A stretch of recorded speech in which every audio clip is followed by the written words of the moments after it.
It's fair to say that the Red Bull hierarchy comes in for a lot of criticism, both on and off the track, and not without merit. I think you know what I'm talking about here, certain Mr. Horner. But let's talk about not a Mr., a Doctor. Dr. Helmut Marko. Now, he's come out in the media recently and revealed, which is what he believes is his biggest mistake in Formula 1 in terms of which drivers he's hired, which moves he's made. And to be honest, I think this one is a definitely strong contender for that. There's a few questionable ones other than that do get a mention in this article here, but let's just get into it, guys. But before I do that, what do you think Red Bull's biggest mistake in Formula 1 is when it comes to hiring drivers? Who's been the biggest disappointment in either a Toro Rosso, AlphaTauri, RB, Red Bull, whatever you want to call the first or second teams? What's been their worst signing? Because I think you'll struggle to find one bigger than Nick de Vries. Let's have a look, guys. Now, normally I would read from an article, but I'm just reading from the story today because the guy that makes these articles is unfortunately away at the moment. But I've still got the story straight from the source here. But I can't really show you anything on screen because it's literally just text. But yeah, here we go. So, Dr. Helmut Marko admits signing up Nick de Vries was his biggest mistake in charge of Red Bull's Formula 1 driver program.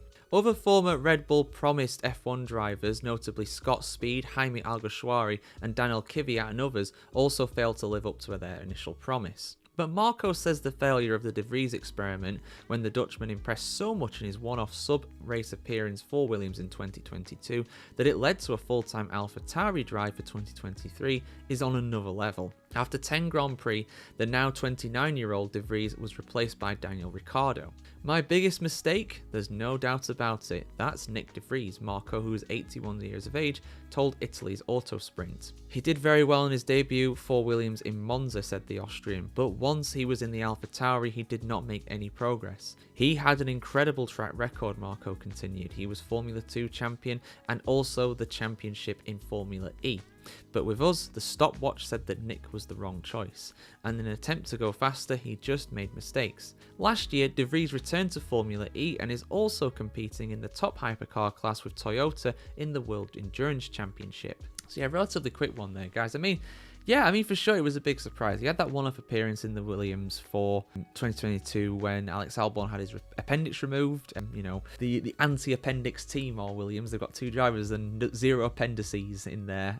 But, yeah, I mean, it was disappointing for sure. And, you know, it's just one of them cases like Logan Sargent where it's like Formula 1 is just too big of a step up. It's too tough of a kind of improvement that you need. I mean, there's levels to this game. You know, we see this in sports leagues all the time. Look at the Premier League in football, for example. You know, the 3 teams at the bottom of the league are the 3 teams that were in the second league, the championship last season. And just because it's a driver does very well in Formula 2, in Formula 1 it's completely different. The car's a big aspect to that.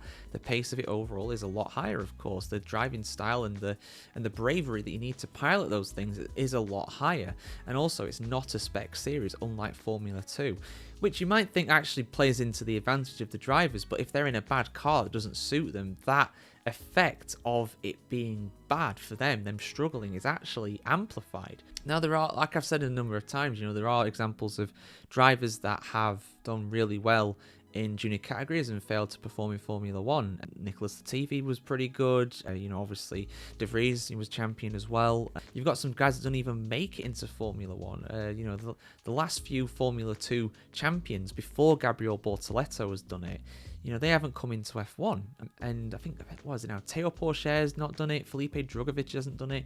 You go further back, Abio Lima champion as well. You know, Sam Bird. There's a few others that have never made the step up to F1 for whatever reason. And unfortunately, de Vries is one of those drivers where it just didn't work out. I mean, he was just not good enough. And yeah, unfortunately, it does not do the case of Formula E very good. The only guy to go from being a Formula E driver to being a Formula 1 driver in that order, unfortunately, frankly, failed when he came into Formula 1. It was too big of a step up. But guys, what do you think? Is de Vries the worst signing for Red Bull in their history? Was it Scott Speed? I think Scott Speed is probably the worst. That was very early on, though. And Toro Rosso were not a great team. I think it was their first season, actually, in 06. Scott Speed's definitely a shout. Why me Alguersuari, if I can say his name correctly. You know, he wasn't that bad. I mean, he wasn't amazing, don't get me wrong, but he wasn't bad. And you look at what the likes of his teammate at the time, Sebastian Buemi, did in Formula E. Not bad drivers. I don't think lumping Nalgari in there is fair, but he was someone that was very much touted for greatness. I think he was 19 when he joined Formula 1.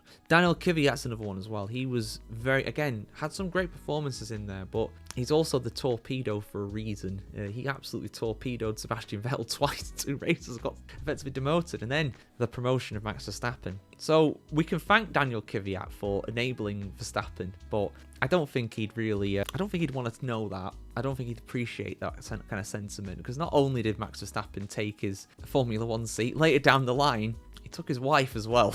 But that's another story for another day.